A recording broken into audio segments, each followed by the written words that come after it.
el cual habían disputado zonas de dominio.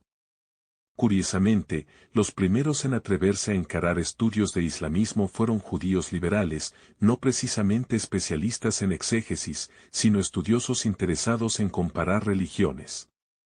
Observando que muchos elementos en el Islam parecían provenir del judaísmo, comenzaron a preguntarse cuáles y cuántos de estos elementos habrían sido tomados o asimilados por Mahoma o el Islam.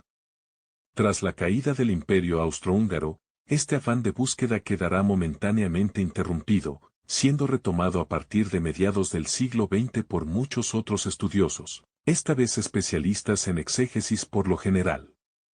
En particular, se destacarán Mohammad Rudolf, el historiador judío Hans Joachim Choeps, el patrólogo y teólogo Jan Danielou, y el especialista de estudios árabes y patrólogo J. Magnin.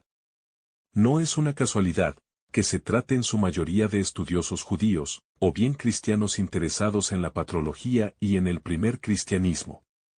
De hecho, todos ellos y también otros, estarán de acuerdo en notar elementos coincidentes entre el Islam primitivo, o proto-Islam, y grupos existentes con anterioridad a él, de tendencia judía o judaizante. Dos son los desafíos que surgen de estos estudios.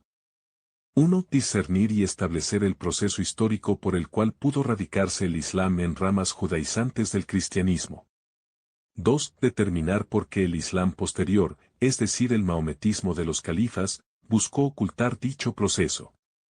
También en el siglo XX, ciertos pensadores medio orientales contribuyeron a la investigación del tema, especialmente el archimandrita Dorra Haddad y el sacerdote Joseph Atzi. Por último hay que reconocer el aporte, aunque mínimo, de algunos pensadores musulmanes, especialmente en Egipto, como Farag Fuda, asesinado en 1992, después que sus escritos habían sido declarados impíos por la Universidad de El Azhar, y Najib Mahfoud, quien también sufrió un atentado por motivo de sus investigaciones. En los primeros siglos del Islam, curiosamente, existió un cierto espíritu crítico por parte de algunos autores, como At-Tabari, quien afirmó que el versículo 1,7, Al-Fatiha, del Corán era un agregado, y que los quraishitas no eran paganos, sino verdaderos adoradores de Alá. Evidentemente, todo ese tipo de actitudes desaparecieron absolutamente en el Islam a partir de fines del siglo IX. 2. Necesidad de un enfoque crítico de la tradición histórica musulmana. Como pudimos observar, históricamente ha surgido una necesidad de interpretar el texto coránico en un sentido muy distinto al que le daba la tradición histórica musulmana o sunna. Según esta última, las dificultades que a primera vista aparecen en la lectura del texto, obscuridades e incoherencias, no parecen desaparecer sino hacerse aún mayores. Podemos agruparlas, simplificando, en tres grupos. 1. En primer lugar, aquellas de tipo general o que sirven más bien de interrogante sobre la tradición islámica. Una de ellas la hacía notar Yatouri en 1933, por ejemplo, cómo era posible que una religión supuestamente ideada y proyectada para los árabes, como el texto coránico afirma varias veces, sea al mismo tiempo pensada por su fundador para conquistar el mundo. ¿Y por qué presentar como antigua lo que a todas luces era una religión nueva? Además, las fuentes islámicas que están a la base de la así llamada tradición son muy tardías y elaboradas para no ser puestas en tela de juicio. Algunas interpretaciones, como aquella de la Sura 5, según la cual los cristianos pondrían a María en la Trinidad, merecen ser analizadas muy de cerca, al igual que otras tantas. 2. La llamada crítica textual externa del Corán nos lleva a la pregunta siguiente: ¿qué es el Corán? No poseemos ningún ejemplar anterior al siglo IX, y en lo que respecta a los manuscritos fragmentarios que se encuentran, ninguno parece ser anterior al primer cuarto del siglo VIII, según los estudiosos. Pero lo más importante es la destrucción sistemática de todos los manuscritos del primer siglo del Islam, que el poder de los califas mandó ejecutar. De ello, han conservado el recuerdo muchas fuentes históricas musulmanas y hasta cristianas, que no hablarían de ello probablemente, si no se hubiese tratado de una cosa conocida y de amplia difusión. El texto consonántico aparece recién fijado alrededor del siglo VIII, y las modificaciones más importantes parecen ser aún anteriores. 3. La llamada crítica textual interna del Corán, o sea, el problema de la aparente incoherencia de los versículos y su sentido. Aquí, el material a analizar es abundante y no carente de complejidad. Si el tiempo nos lo permite, intentaremos analizar algunos puntos que, al menos, nos ayuden a comprender la importancia del problema. La ausencia de la mención del nombre Mohammed. Una de las principales pistas que invita a encarar un análisis del proto-islam es la ausencia de toda mención del nombre de Mahoma en alguna de las que pueden ser consideradas fuentes históricas confiables sobre el origen del Islam. El Islam mismo no es capaz de presentar ninguna anterior al año 683, excepto aquella de los hadith, es decir, los dichos del profeta, que no pueden en modo alguno ser considerados como confiables, sobre todo aquellos que se presentan apoyados sobre una cadena de testimonios, según cuenta X, que lo escuchó de Y, que a su vez lo escuchó de Z, que a su vez lo escuchó de uno de los compañeros del profeta en la batalla de Badr. Los hadites se proliferaron a tal 1.600.000 en los primeros 3 siglos del Islam. Hay muchos musulmanes que sostienen que solo 40 de entre todos ellos deberían ser considerados auténticos. Una fuente confiable que debería hablar sobre la autoridad de Mahoma o al menos mencionar su nombre, es un diálogo islámico cristiano, que tuvo lugar allá por el 644, entre el patriarca jacobita Juan I y el emir gobernador de Homs. Curiosamente, en dicho diálogo no aparece mencionado una sola vez el nombre del profeta del Islam, ni tampoco el del Corán. Lo extraño es que este emir es conocido por otras fuentes como un impugnador del cristianismo. ¿Por qué no recurre al Corán, y en lugar de ello, cita a un rabino para que haga alusión a la Torá, a fin de hacer volver a los cristianos a una cierta ley magra?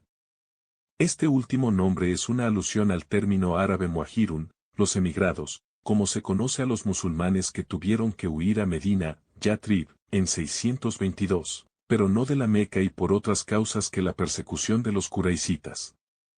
Esta ausencia de toda mención del inicio del Corán y del nombre de Mahoma hasta casi finales del siglo VII, 3 generaciones después del supuesto nacimiento de la nueva religión, y aún más allá, se registra en más de una oportunidad.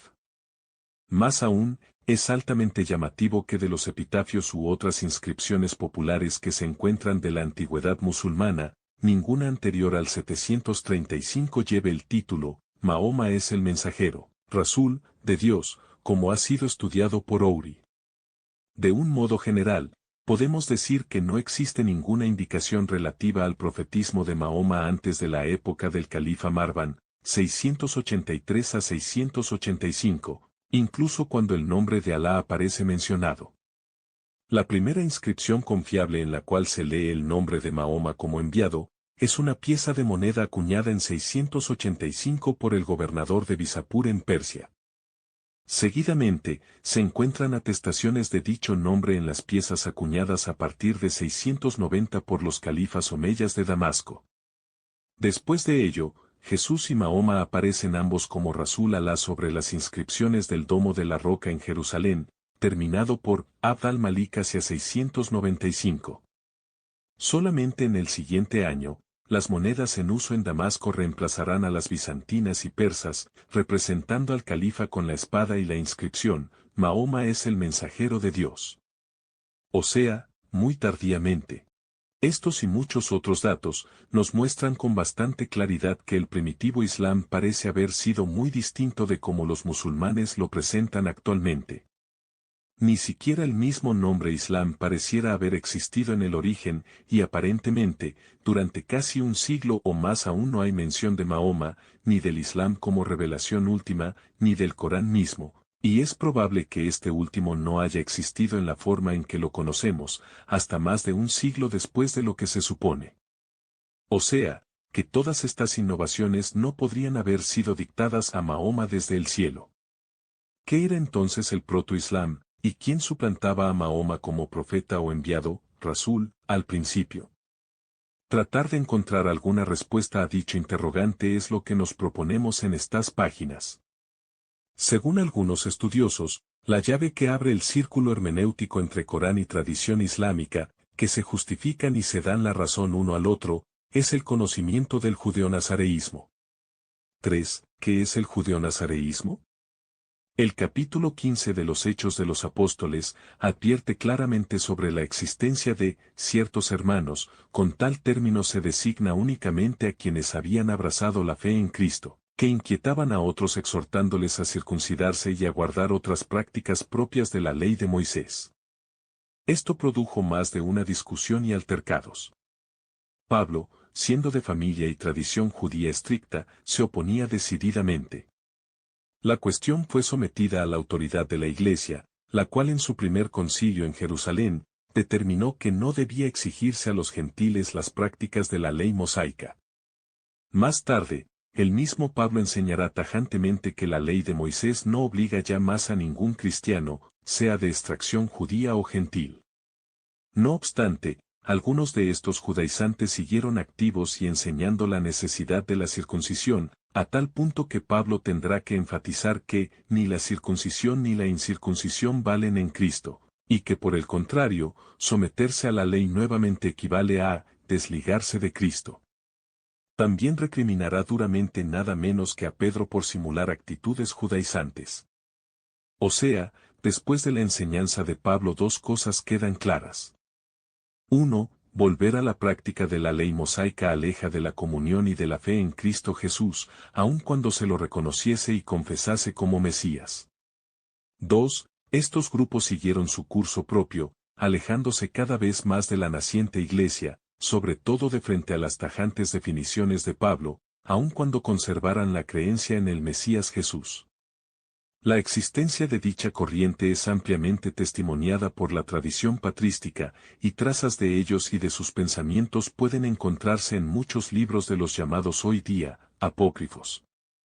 San Jerónimo, por ejemplo, en una carta a San Agustín, datada en 404, menciona dichos grupos, llamados alternativamente nazarenos o ebionitas, y los califica como ni judíos, ni cristianos. Orígenes menciona a los ebionitas, diciendo expresamente que han recibido a Jesús y de allí la pretensión de considerarse cristianos y al mismo tiempo, quieren todavía vivir según la ley judía como el común de los judíos. También afirma que no aceptan las epístolas de San Pablo.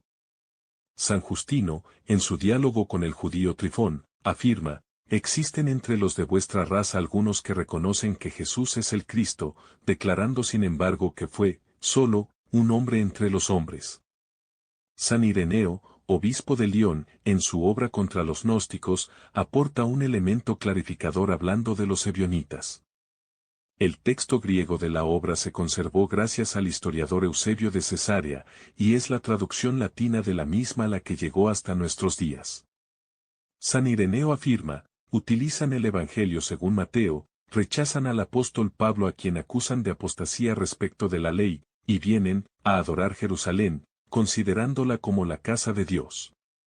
De modo que según el testimonio de numerosos padres de la Iglesia, se menciona la existencia de una tradición judía seguida por grupos de gente, distinta de la tradición rabínica, que dio origen al judaísmo tradicional, tal como lo conocemos hoy, y que inspiró la Misna y el Talmud, sobre los cuales los judíos se apoyan actualmente.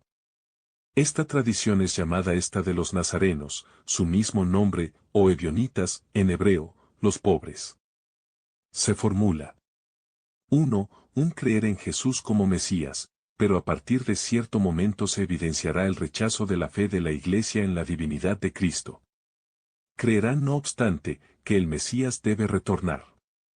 2. Utilizan un evangelio que es el de Mateo en lengua semítica, más exactamente una derivación de él, adulterada, muchos padres hablan del evangelio según los hebreos.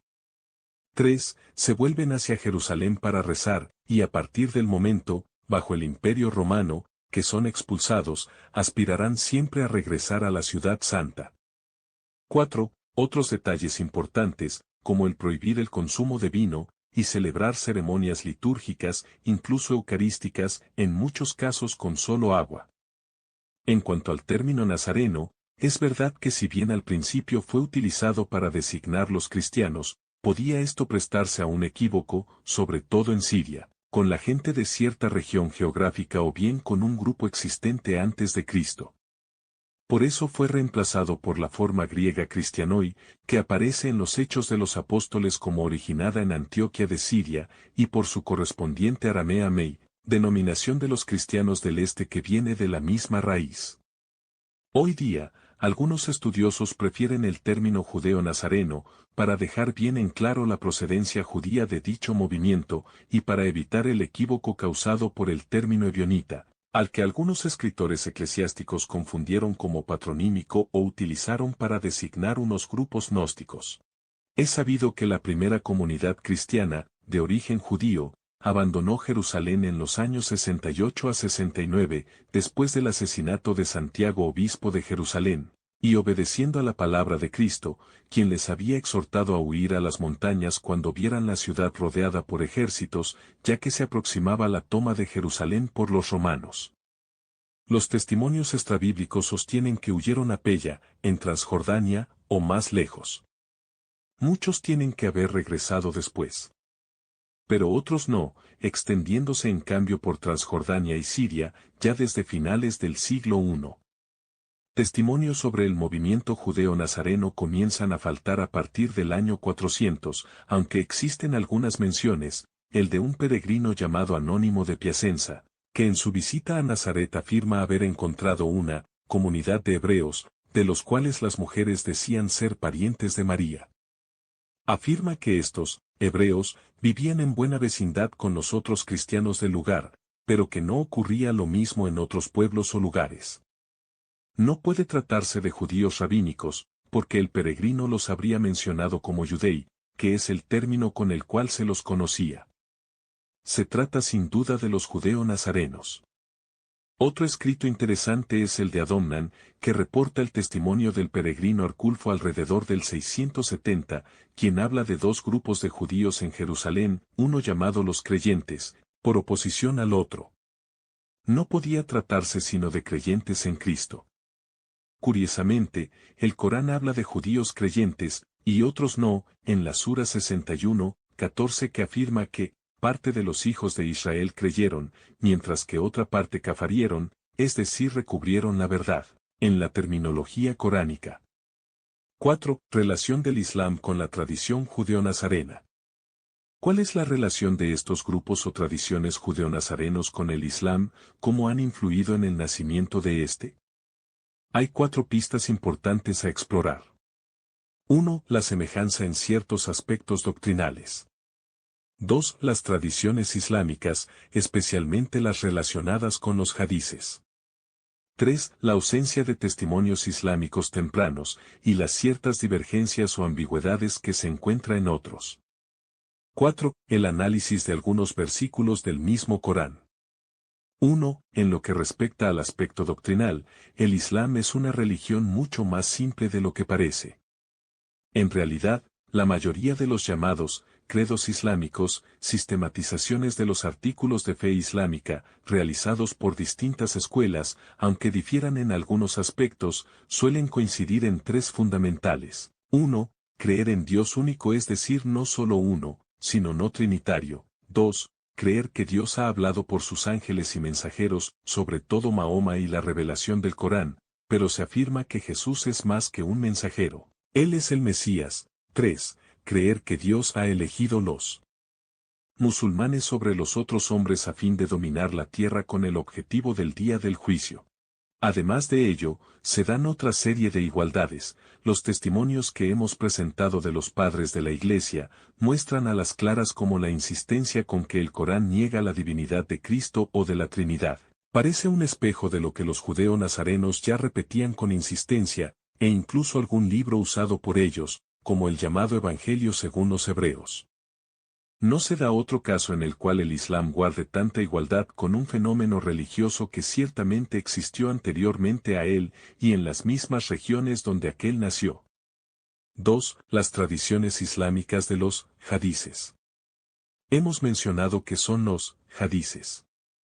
En particular, hay una tradición en ellos, que habla de un cierto Baraka y Neufal, primo de Khadija, primera esposa de Mahoma. Las dos colecciones más importantes de hadices, la de Al-Bukhari y la de Muslim, incluyen menciones de dicho personaje con las siguientes características. Baraka había abrazado el nazareísmo antes de la aparición del Islam. Este término nazareísmo es comprendido como cristianismo según la versión musulmana actual, aunque no parece que se tratara de gente integrada a la iglesia. Él conocía el hebreo y transcribía del hebreo todo aquello del Evangelio que Dios quería que transcribiese.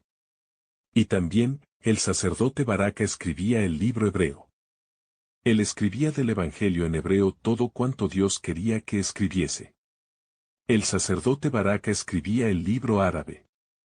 Él escribía del Evangelio en árabe todo cuanto Dios quería que escribiese.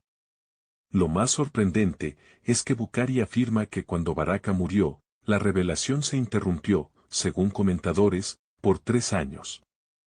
Hay otros comentarios musulmanes, tradicionales y muy antiguos, que hablan también de la existencia de Baraka, como sacerdote de los Nazara, por ejemplo el de Al-Isfahani, la famosa Sira de Inizam, y el gran comentador Al-Yaqubi, quien afirma, entre los árabes que habían llegado a ser nazarenos, hay un grupo de Quraysh, entre los cuales se cuenta Baraka y Neufal y Nazar. De todas estas tradiciones, y de otras, aparecen elementos comunes. Existía un grupo de Quraishitas, la misma tribu de Mahoma, que era ya judeo-nazareno. Este personaje Baraka era un sacerdote o guía de dicha comunidad, lo cual implica muchas cosas, entre ellas que probablemente quería formar continuadores de su obra. Era experto en las escrituras y transcribía el Evangelio o bien en hebreo, o bien en árabe, o quizás del hebreo al árabe. El hecho que se mencione el hebreo en el Evangelio, hace pensar que el ejemplar que tenía en sus manos, era justamente el Evangelio según los hebreos al cual San Jerónimo hace referencia. Por otra parte, Baraka misionaba entre los árabes, quizás había sido el mismo convertido por los judeonazarenos, o bien quizás estos se hallaban mezclados con los árabes. En el texto de Al-Bukhari se lee también que al sufrir Mahoma por primera vez estremecimientos y escuchar voces, fue llevado por Khadija su esposa ante Baraka, quien le aseguró que él estaba recibiendo la misma revelación que Moisés. Más allá de la veracidad o no de tal narración, es probable que por diversas razones, Baraka haya visto en Mahoma un posible continuador de su tarea evangelizadora. Como se dice que aquel transcribía del Evangelio lo que Dios quería, probablemente se haga alusión a que Baraka empezó a componer un leccionario o recitado devocional propio para los árabes, adaptando lo que consideraba adaptable del Evangelio. Ahora bien, Corán significa justamente recitado o leccionario. El Corán menciona un Corán árabe, 12,2, 43,3, y un Corán extranjero, 41, 44. Todas estas coincidencias dan que pensar. 3. Los testimonios islámicos de edad temprana. Hemos analizado brevemente algunas situaciones singulares, como lo es la ausencia del nombre del profeta del Islam en los testimonios más tempranos brindados por los escritos y por la arqueología islámica, y hemos hecho referencia a los breves testimonios escritos en el Domo de la Roca. Las frases escritas al interior y en el exterior de dicha construcción parecen estar dotadas de un significado bastante inferior de lo que se podría esperar del punto de vista de la apologética islámica. Podemos encontrar escritas una alusión a Abd el-Malik, constructor del domo. 6 veces la basmala, en el nombre de Dios clemente y compasivo, suele ser la fórmula de introducción de toda oración islámica y de cada capítulo del Corán en las ediciones impresas. No forma parte del texto original, pero favorece la recitación piadosa del mismo. 6 veces la afirmación, Mahoma mensajero de Dios. Y 2 veces en el siguiente contexto, no hay divinidad sino Dios. No hay nada que se le pueda asociar. Mahoma es el mensajero de Dios. Esto último es la saada o juramento musulmán, con la diferencia que aquí la saada es tripartita, en lugar de la clásica bipartita. Aquí se agrega el elemento no asociar.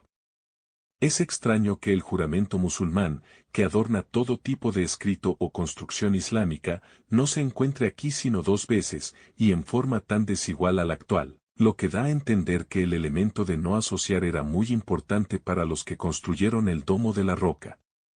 El elemento de no asociar tiene una clásica connotación antitrinitaria. Ninguna alusión al Corán supuestamente descendido del cielo, lo cual se conmemora en teoría en dicho lugar, ninguna alusión al Corán como supuesta, tercera y definitiva revelación, después de la Torá y el Injil o Evangelio, que también se debe relacionar íntimamente con dicho lugar, pues desde allí supuestamente Mahoma sube al cielo para que se le comunique dicha revelación, y es en dicha ascensión donde ve a Moisés y a Jesús, los mensajeros de las revelaciones anteriores, los cuales hacen alusión a la nueva que Mahoma estaba por recibir. Como consecuencia, ninguna alusión a Mahoma como profeta, antes del 685, año en que Abd el-Malik empieza a reinar. Es sencillamente increíble. Ahora bien, Jerusalén había sido tomada por los árabes en 637 y Omar llega recién en 638. ¿Qué sucedió desde dicha fecha hasta el 685? Una carta de la Academia de Jerusalén a la diáspora judía de Egipto, datada del siglo XI, afirma que los ismaelitas rescataron la tierra santa de la mano de Edom, los bizantinos. Cuando los árabes llegaron a Jerusalén, hombres de entre los hijos de Israel los acompañaron y les mostraron el lugar del templo, cosa que había ya sucedido en 614, cuando los persas conquistaron Jerusalén. Hay testimonios escritos, incluso judíos, que afirman que estos últimos les abrieron las puertas y los acompañaron. Pero los persas fueron expulsados de Jerusalén en 622 por el emperador Heraclio. Oilan cita también la crónica de Pseudo-Sebeos, un escrito datado del 660, aunque de autoridad discutida, que sostiene que los judíos, con el apoyo momentáneo de los agaritas, interesante porque los presenta como un grupo distinto, quizás los judeo-nazarenos, concibieron el proyecto de reconstruir el templo de Salomón. Allí construyeron un lugar de oración, pero los ismaelitas, es decir los árabes, celaron de ellos, los expulsaron y llamaron al edificio, su propio lugar de oración. Hay otros testimonios que parecen relatar lo mismo, algunos judíos, como el de Salman bin Jeruim, algunos cristianos como la crónica de Teófanes. El más interesante quizás sea el del abad Adomnan, ya citado, quien reporta el testimonio de Arculfo, alrededor del 670, afirmando que los sarracenos habían hecho levantar, sobre el monte del templo, una casa de oración cuadrangular sobre los vestigios en ruinas. Se decía que podía albergar hasta 3000 personas en pie. Es interesante la cifra, pues supone unos 2000 metros cuadrados de superficie, lo cual coincide asombrosamente con las dimensiones que da Flavio Josefo de la parte recubierta del antiguo templo judío, unos 50 metros de lado, siendo cuadrangular, da 2000 metros cuadrados. Además el hecho que sea cuadrangular da a entender que se hizo siguiendo la estructura del antiguo templo y queriendo reconstruirlo. Actualmente, el octógono del Domo de la Roca, cuya estructura actual data del 790 de nuestra era, posee también 50 metros de diagonal. Todo hace suponer que se construyó efectivamente allí un edificio cúbico, parecido al antiguo Sancta del templo hebreo, aparentemente para conmemorar el antiguo templo, y que después de más de medio siglo de conquista árabe, fue reemplazado por un lugar de oración árabe sin conexión inmediata con el tema del templo. Había entonces que buscar un nuevo motivo de conmemoración, ¿no será entonces que la tradición del sacrificio de Isaac sobre el monte Moría o del templo, tradición hebrea y bíblica, se cambia por la de Ismael en la Meca? Ambas son casi idénticas en contenido. En ambos casos Abraham es quien va a ejecutar dicho sacrificio, y finalmente no lo hace. Más tarde, alrededor del 750, aparece la tradición del viaje de Mahoma al cielo, y la del Corán dictado por Ángel Gabriel como revelación tercera y definitiva. Todo parece indicar que los ismaelitas o árabes quisieron fundamentar su propia nueva religión, independizándose de los judeo-nazarenos, quienes se habían servido de aquellos para reconquistar Jerusalén, antiguo proyecto mesiánico. 4. Análisis de versículos coránicos. El punto que nos toca examinar ahora es mucho más complejo y vasto. Darle un tratamiento adecuado, requeriría de parte nuestra mayor erudición y de parte del lector un notable conocimiento de textos coránicos. Nos limitaremos, sin embargo, a dar dos indicaciones concretas. El mérito de haber descubierto la primera de ellas corresponde a Antoine Museli, sacerdote francés, misionero en Argelia durante muchos años, experto conocedor del árabe clásico y coránico. Poseía entre otras características la de haber aprendido a salmodiar el texto coránico como un muezín. Eso le permitió descubrir muchas de las que él califica como interpolaciones o añadiduras en el texto. El caso más característico es el de la sura o capítulo 5. Explica el mismo. ¿Cómo es posible que en una misma sura, por un lado se anime a los musulmanes a hacerse amigos de entre los cristianos, verso 82, y por el otro, se ponga en guardia a estos mismos creyentes de no establecer relación de dependencia con estos mismos cristianos, verso 51? Cuando se está delante de una contradicción, hace falta siempre buscar el origen, el fundamento de esta. En este caso, es precisamente el canto del texto coránico el que provee la solución del problema. Cuando se salmodia el versículo 51, se da uno enseguida cuenta que la mención de los y los cristianos, o Nazara, viene a romper completamente el ritmo del fraseado. Se trata sin duda de una añadidura pura y simple. El texto primitivo se conformaba con señalar a los judíos, al-Yahud no os hagáis amigos entre los judíos, sin más. De este modo la contradicción desaparece. Esta añadidura no es de modo alguno un caso único, pero se trata de un caso muy visible. Si la mención sobre los Nazara constituye una añadidura, hace falta pensar que al revés, estos Nazara, término que se traduce de ordinario por cristianos, fueron considerados como los amigos y los aliados de los musulmanes, al menos al principio. Por lo demás, muchos otros pasos hacen pensar eso, tales como los versículos 69 y 82 de la misma Sura 5, o en la Sura 22, el versículo 17, aquellos que han creído son los judíos, los Nazara, los Sabeos, etc. Ahora, en muchos otros versículos, se encuentra una condena virulenta o incluso sarcástica de la fe cristiana y de su doctrina trinitaria, sus adeptos son considerados como los enemigos. Una conclusión es entonces la que se impone: los que el texto coránico designó por el término Nazara no pudieron ser los cristianos. Tuvo que tratarse pues de otro grupo. He visto que el mismo Amidulla, traductor de una edición muy conocida de un Corán bilingüe, se niega bastantes veces de traducir Nazara como cristianos, particularmente en 5,82. Escribe, nazarenos, término que designa una secta judeocristiana. Agregamos al pensamiento de Museli algo a lo que él mismo hará referencia. La mención que parece perfectamente designar a los cristianos en el Corán es la de asociadores o los que asocian, musrikun, término que los musulmanes afirman sirve aparentemente para designar a los politeístas, pero cuando se lo usa, es siempre con connotación antitrinitaria y para negar la divinidad de Jesús, algo que los cristianos ortodoxos siempre afirmaron. Otro caso es el del versículo 2111, ellos, es decir, los poseedores de la escritura mencionados dos versículos más atrás, han dicho, no entrarán en el paraíso sino los judíos o los Nazara. Aquí no se encuentra la palabra Yahud, judío o hebreo, que aparece otras veces, en su lugar encontramos el nombre colectivo Hod, que se traduce por los judíos. Como antes, la salmodia hace notar sin duda una añadidura muy visible, a una Nazara, sin artículo, Hod tampoco lo tiene. La frase parecía decir originalmente, no entrarán en el paraíso sino, los, Hod, nombre colectivo para designar los hebreos, pero que quizás puede literalmente significar los rectamente guiados, o sea los que han recibido revelaciones de Dios, lo cual incluye ya a los Nazara, no tiene sentido entonces volverlos a mencionar.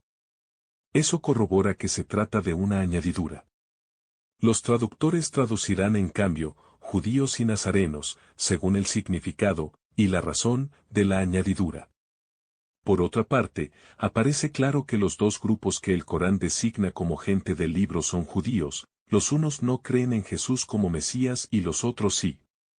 En su redacción final, el texto coránico mostrará un único versículo, donde se sugerirá que el otro grupo designado por la expresión gente del libro son efectivamente cristianos, pero se trata, con toda claridad, De un versículo hecho exprofeso más largo, otro modo aún de ocultar la memoria de los judeo-nazarenos. Hay otros ejemplos en el Corán de lo mismo. La segunda indicación que queremos mencionar es la referente al supuesto viaje de Mahoma al cielo. Según la común tradición musulmana, una noche, Mahoma, bajo inspiración divina deja la Meca, guiado por el ángel Gabriel y llevado por Al-Burak, el asno alado con rostro humano, llega a Jerusalén posándose sobre la explanada del templo. Los profetas Abraham, Moisés y Jesús están presentes y rezan con él. Se le presentan dos copas, una de vino, la otra de leche, eligiendo la de leche, recibe la aprobación de Gabriel. Luego de ello, con un impulso vigoroso que deja huella de su pie en la roca, comienza a elevarse ayudado de dos ángeles. Los cielos comienzan a abrirse delante de él, hasta el séptimo cielo, donde, según algunas versiones, Dios le hace ver el Corán, el cual deberá recitar en la tierra. Retornando a ella, olvida el texto. Regresa a la Meca montado en el mismo jumento, avisorando de lejos una caravana que debía llegar al día siguiente a la ciudad, este evento siendo la supuesta prueba tangible de la veracidad de su viaje. Entonces el ángel Gabriel comienza a dictarle el texto coránico que él había olvidado. Hay varios elementos que pueden considerarse en esta tradición, por ejemplo, el término usado en la tradición islámica para designar la ascensión de Mahoma, Miraj, es un término que aparece a veces en el Corán en plural, siempre designando escalas o escaleras. Podemos observar que la referencia es bíblica. Hace especialmente alusión a la escala de Jacob, en Génesis 28,12. Que el Corán exista en el cielo es una necesidad que surge del mismo texto coránico, que habla del libro de Dios, Sura 33,6, o conservado, junto a Dios, 13,39 y junto a Dios, se conserva la madre del libro. En el versículo que hace propiamente referencia a lo que Mahoma supuestamente vio en el cielo, se lee, 35,31 y lo que te hemos revelado del libro, es la verdad, confirmando lo que está entre sus manos.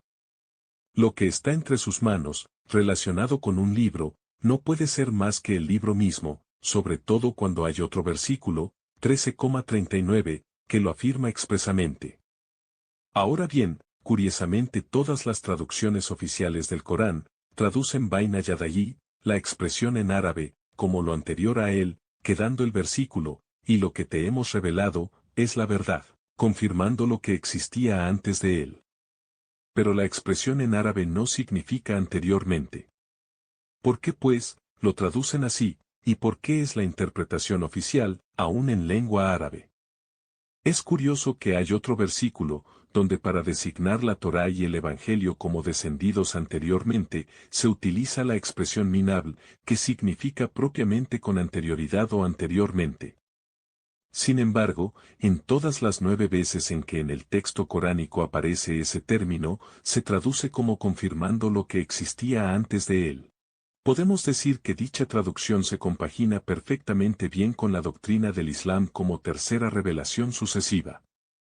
Este esquema aparece delineado en el Islam a partir del siglo VIII, cuando se establece sólidamente Siria y en Palestina, donde tiene que confrontarse teológicamente tanto con el cristianismo ortodoxo como con el judaísmo rabínico.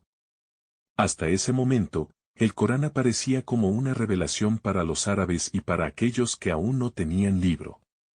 De hecho, tanto San Juan Damasceno como algunos teólogos bizantinos, que se confrontan con el primer Islam, hablan más bien de una herejía de los árabes, sin darle mayor importancia. Si hubiese tenido ya en esa época pretensión universal y de revelación definitiva, lo señalarían de modo más notable. La pretensión del Islam como tercera revelación, que hace caducar las anteriores, es probablemente producto del poder califal. El esquema es, Torá Injil Corán. Los traductores saben muy bien que la expresión citada anteriormente no puede significar confirmando lo que estaba antes, pese a que, debido al presupuesto ideológico de la revelación sucesiva, lo traducen así. De hecho, aún menos podría significar esto cuando el versículo trata de Dios. ¿Qué existe antes de Dios? Al contrario, la expresión lima baina yadayi tiene mucho más sentido cuando se la aplica a Dios, lo que está entre sus manos, es decir, entre las manos de Dios, es un libro celestial. Por otra parte, no es cierto que sea correcta la lectura de dicha expresión con la vocal y, es decir, musadican como confirmando. Las vocales fueron añadidas al texto coránico solo en el siglo IX y la expresión cobra mucho más sentido en el modo participio pasado, pues el verbo sadaka con la preposición li de verdad significa justificar, autentificar en virtud de.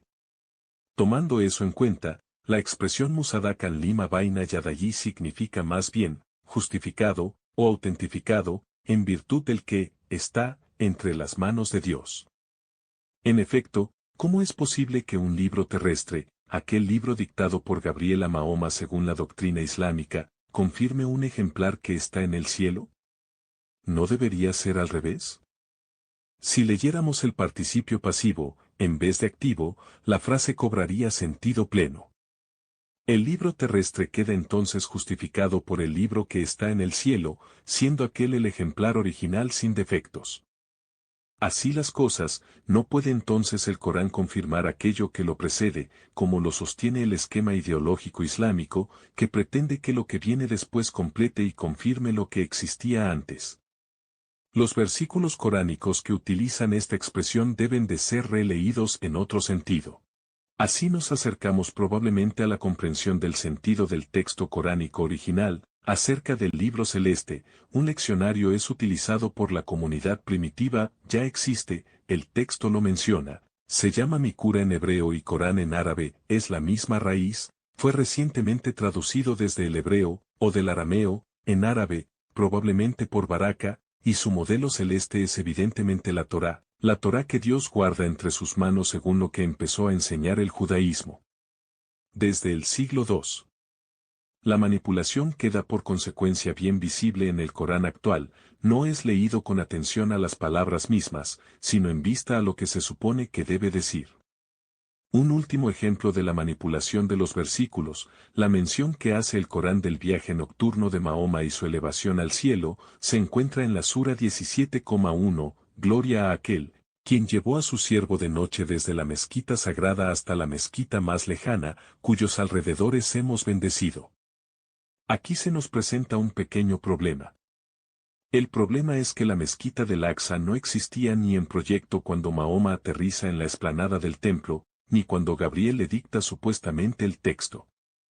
El edificio solo será completado en el 710 o quizás después, más de 90 años con posterioridad a los acontecimientos descritos. Además, se da aquí un círculo vicioso, que no pocas veces aparece en el texto coránico. El califa mandó construir una mezquita llamada el Aqsa en función de la revelación coránica descendida sobre el profeta, la cual habla a su vez de una mezquita el Aqsa, que es construida sobre el lugar en función de la misma revelación que diga que allí estaba, etc., y así sucesivamente. Hay otro detalle más sobre el viaje nocturno. La tradición afirma que Mahoma vio una caravana mientras volvía volando, y esa caravana llegó al día siguiente, convirtiéndose, según los musulmanes, en una prueba tangible y externa de su viaje nocturno. Si no fuera por este detalle, el viaje nocturno del profeta quedaría reducido a una simple inspiración.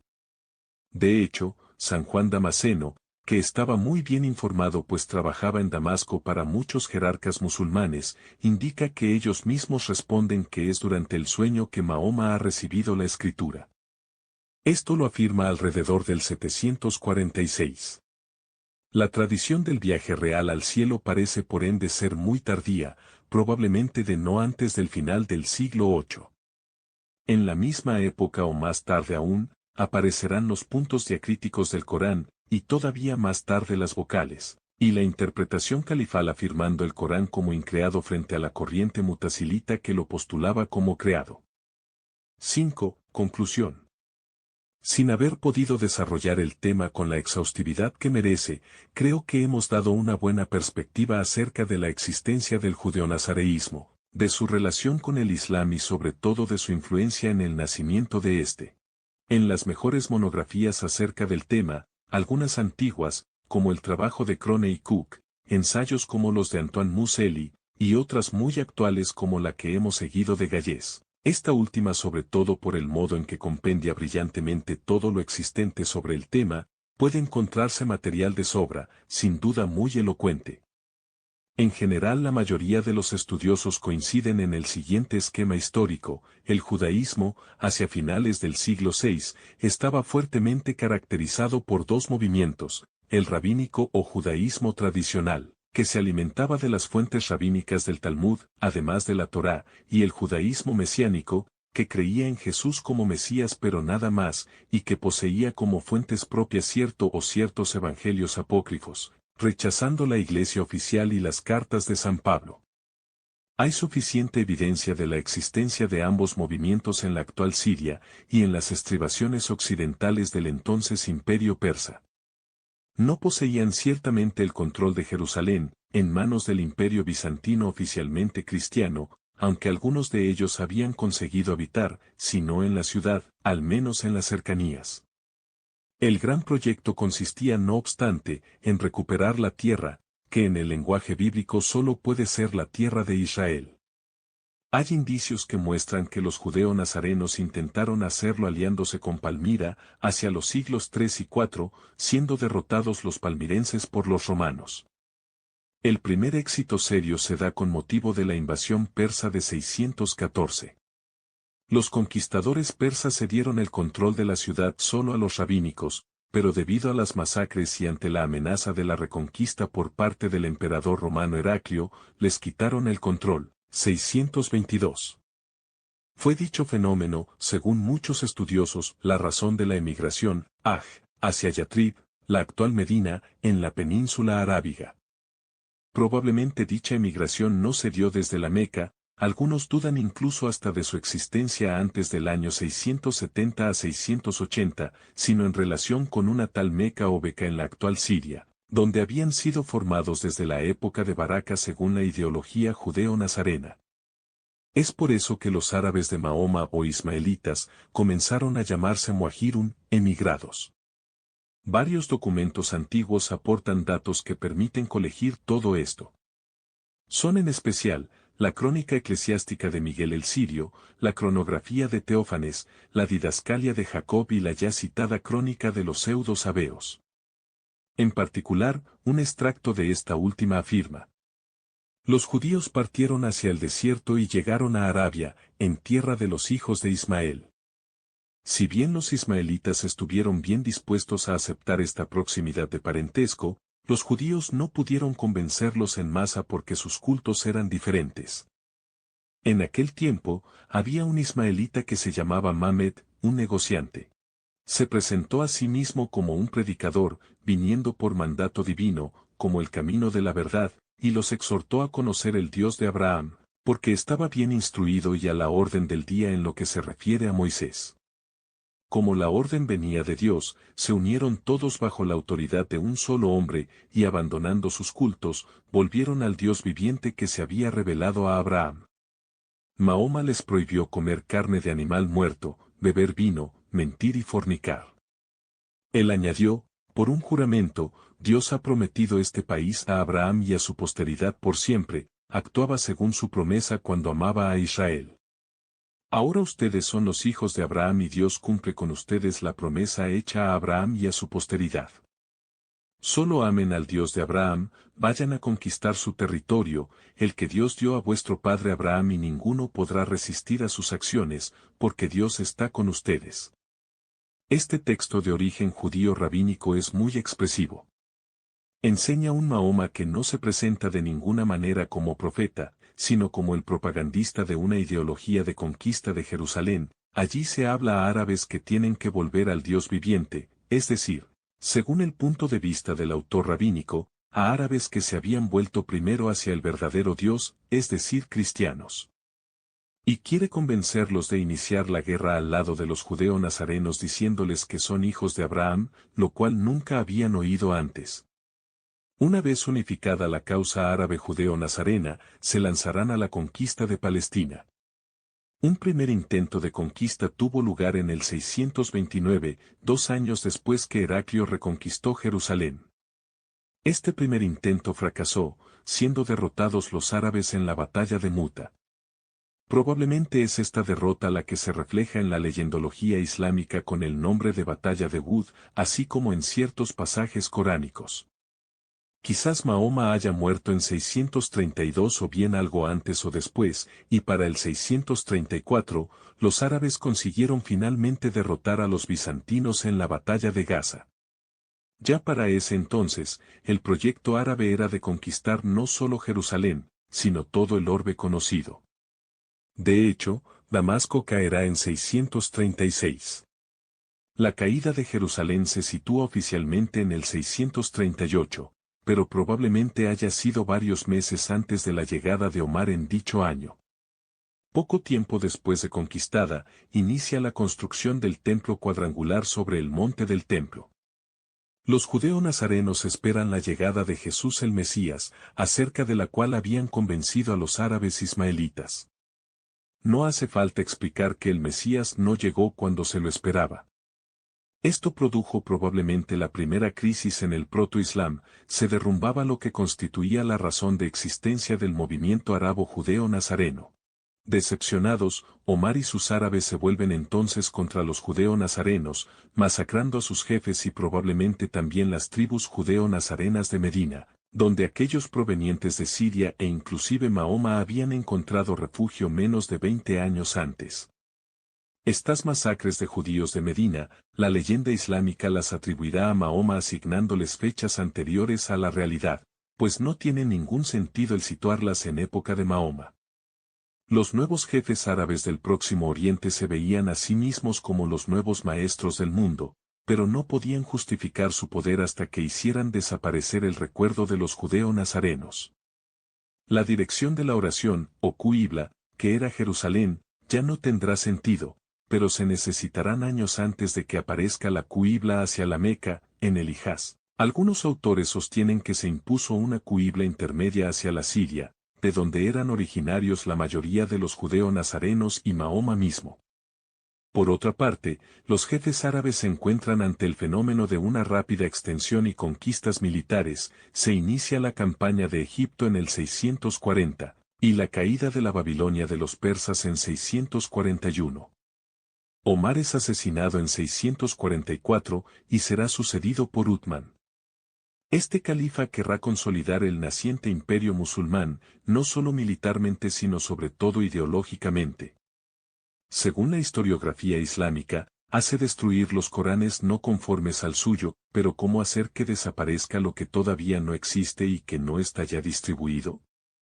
En realidad, lo que destruye son los leccionarios escritos en árabe, los cuales se llaman Corán, son ellos los que menciona el texto coránico actual. Son ellos los que fueron utilizados después de haber sido adaptados del leccionario judeo-nazareno, un testigo tan expresivo del pasado debía desaparecer.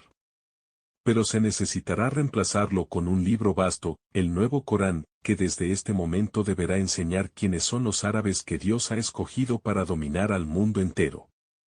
Para componer un tal libro, dispondrá de un gran número de pequeños textos dejados por los judeo-nazarenos, tendrá que escoger lo que más conviene, pero sus selecciones son inmediatamente contestadas por selecciones concurrentes, son los famosos Coranes concurrentes, de los cuales tratarán los documentos musulmanes 2 siglos después. Finalmente, Uthman es asesinado en el 654, produciéndose la Primera Guerra Civil. Ese mismo año se inicia una nueva campaña contra Bizancio, Alejandría había sido conquistada en el 646. El vencedor de la guerra civil, Muawiyah, gobernador de Damasco, se hace reconocer califa en Jerusalén, en el 659 o 661. Consigue alejar definitivamente a Ali, de la familia de Mahoma, y sus partidarios, que dan origen a los chiitas. Los judeonazarenos solo pueden sobrevivir haciéndose muy pequeños y sirviendo el nuevo proto-islam de Damas. Las manipulaciones del texto coránico seguirán todavía durante un siglo y más aún, pero se harán menos importantes a menudo que pasa el tiempo. Probablemente sea él quien establecerá un nuevo lugar de peregrinación en el Hijaz, la Meca, donde se dirá que allí vivieron Abraham e Ismael. La Kaaba se convertirá así, poco a poco, en la nueva Qibla o dirección de la oración. La ideología naciente tenía ya ahora una clara pretensión de dominio universal. Una nueva expedición naval contra Bizancio tiene lugar en los años 674 a 678. Después de una segunda guerra civil, los historiógrafos musulmanes aceptan que un tal Inal-Zubair se alzó con el poder en la Meca. Mientras tanto, el poder en Damasco cae en manos de Abd el-Malik en el 685. Este no podía tolerar un poder rival en la Meca, máxime cuando era ya el lugar de peregrinación de los ismaelitas. Por dicha razón, comenzó a exaltar la figura del difunto jefe guerrero Mahoma como profeta de la nueva ideología. Además, demoliendo el antiguo cubo del templo, comenzó la construcción del domo de la roca en su lugar, conmemorando el lugar de Abraham, el padre común de los ismaelitas, de los judíos y de los cristianos, para competir con la peregrinación mecana. Tiene la suerte de poder conquistar la Meca de la mano de su enemigo en el 692. Uno de sus sucesores comenzará entonces a exaltar la figura de Mahoma también en la Meca, pero estamos todavía muy lejos de la leyendología de la vida del profeta en la Meca, de su lucha contra los politeístas y de su viaje nocturno a caballo desde la Meca hasta Jerusalén sobre la yegua alada Burak, leyenda que permitirá preservar un estatuto de lugar santo para Jerusalén, de lo contrario, ya nada de musulmán quedaría a esta ciudad. Por su parte, los teólogos, actuando al servicio del poder, impondrán la doctrina del Corán como supuesta revelación última y definitiva, que hace caducar las anteriores. Paralelamente, se sabe que la construcción de la mezquita de Al-Aqsa no se inició antes del 710. La incorporación de los puntos diacríticos produjo un texto y una interpretación coránica única, al menos en medios sunitas. Se sabe también que para poco antes del 720, Hajjaj, gobernador de Mesopotamia, realizó una nueva confiscación de ejemplares coránicos y lo sustituyó por una nueva versión. El Islam sunita, casi tal como lo conocemos hoy, había comenzado, un siglo después de la supuesta égida. Al querer presentar una síntesis de los descubrimientos de estos últimos años, se debe decir que nos confrontamos con una historia de los orígenes del Islam en dos etapas. Primero, existe la historia protoislámica que es la de los judeonazarenos, y que incluye el protoislam de Barakwa y del Mahoma histórico. Después viene el Islam fabricado por los califas de Damasco, que desemboca en el Islam actual, donde un personaje ficticio llamado Mahoma ocupa un papel central.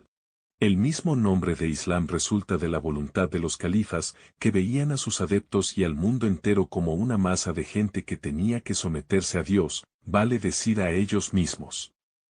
La relación política y social privilegiada, para no decir exclusiva, que imponen es la sumisión, que en árabe se dice Islam. Como concluye Gallés, el hecho que las fuentes islámicas no hagan mención a los judeo-nazarenos es fácilmente explicable. La idea de depender de una tradición judía es absolutamente incompatible con el dogma islámico de la tercera revelación. Los judeo-nazarenos no podían haber existido. Había que eliminar todo indicio de su existencia, y de dicho trabajo de eliminación se tienen huellas, como el mismo autor mostrará. La alternativa se plantea en estos términos. O bien se abren los ojos frente a la realidad histórica, del estudio de la cual surgirán probablemente todavía muchas sorpresas, o se cree en el discurso islámico que sitúa los orígenes del Islam fuera de la historia factual, en un rincón desconocido de la Arabia, porque de hecho no existe ningún documento donde se mencione la Meca en el Hijaz antes del siglo VII, y entre los politeístas, cosa que suena tan inverosímil como la yegua alada de Mahoma. No es posible reconciliar estas dos orientaciones, ni siquiera encontrar una tercera vía, por más poderosos que sean los recursos del petróleo.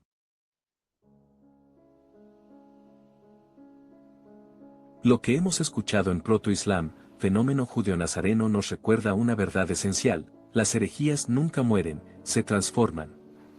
El mismo error que los apóstoles denunciaron en su tiempo, cuando algunos querían someter a la iglesia naciente a las viejas prácticas judías y negar la obra de Cristo, volvió a aparecer siglos después en el Islam. Este proyecto no es inocente, nace con la voluntad de reunir pueblos en una religión falsa, con el objetivo de apoderarse de Jerusalén, reconstruir un templo terreno y borrar el verdadero culto a Cristo. El Islam, al igual que el fariseísmo del que procede, no reconoce al Hijo de Dios, y en esa negación se sitúa frente al cristianismo como enemigo espiritual. Por eso, como católicos, no